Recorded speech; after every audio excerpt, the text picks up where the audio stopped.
السلام علیکم ناظرین، اگر آپ نے یہ 3 غلطیاں اپنے تہجد کے ادا کرنے میں کر دی تو آپ کی تہجد قبول نہ ہوگی۔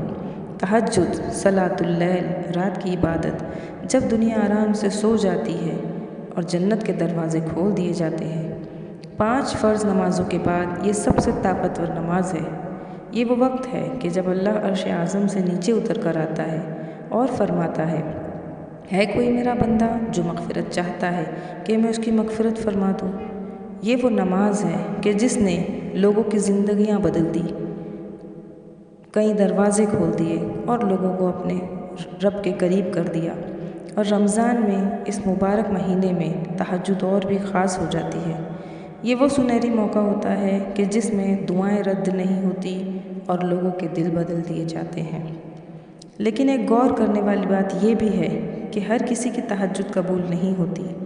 بہت سے لوگ نیند سے بیدار تو ہوتے ہیں، تہجد ادا بھی کرتے ہیں، لیکن پتہ نہیں کیوں انہیں کچھ خاص محسوس نہیں ہوتا۔ تہجد کی نماز کی لذت انہیں نصیب نہیں ہوتی۔ تہجد کی نماز میں دعا کرنے کے باوجود ان کی دعائیں قبول نہیں ہوتی، ان کے دلوں کا بوجھ ہلکا نہیں ہوتا۔ باوجود اس کے کہ رات کی تنہائی میں وہ رب ذوالجلال کے سامنے کھڑے ہوتے ہیں، کیا وہ کوئی غلطی کر رہے ہوتے ہیں جس کی وجہ سے ان کی تہجد رد کر دی جاتی ہے؟ رسول اللہ صلی اللہ علیہ وآلہ وسلم نے فرمایا کہ رات کا وہ ایک پہر جس میں کوئی مسلمان اللہ سے دین و دنیا کی خیر نہیں چاہ سکتا جب تک اللہ نہ چاہے۔ ناظرین، اس ویڈیو میں ہم آپ کو انہی غلطیوں سے آگاہ کرنے کی کوشش کریں گے جو آپ رمضان کے مہینے میں کیے جا رہے ہو۔ نمبر 1، تہجد کا ادا کرنا لیکن بے دلی کے ساتھ۔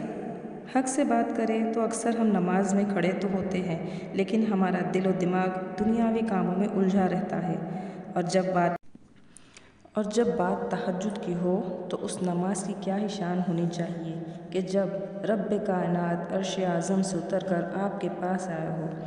ذہنی طور سے دنیا کی سیر کرنے کے بعد جب آپ تہجد مکمل کرتے ہو تو آپ کو تہجد کی لذت کا پتہ ہی نہیں چلتا، نہ ہی دل میں سکون اور ہلکا پن محسوس ہوتا ہے۔ ناظرین، اس غلطی کو ہم کیسے سدھاریں؟ جب بھی ہم تہجد پڑھنے کے لیے جائیں، اس سے کچھ سیکنڈ پہلے وضو کر کے جا نماز پر خاموشی سے گردن جھکا کر پورے ادب کے ساتھ بیٹھ جائیں۔ اپنی آنکھیں بند کر کے اپنے رب کی موجودگی کا احساس کریں کہ آپ کچھ ہی پل میں اپنے رب کائنات تنہا واحد القہار مالک کے روبرو پیش ہونے جا رہے ہیں۔ دنیاوی معاملوں سے خود کو منقطع کر لیں اور اپنا سارا دھیان اپنے رب کی طرف مرکوز کر لیں۔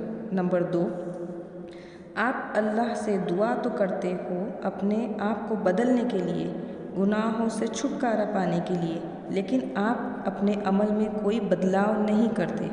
تہجد کا مطلب صرف راتوں کو اٹھ کر نماز ادا کرنا نہیں ہوتا۔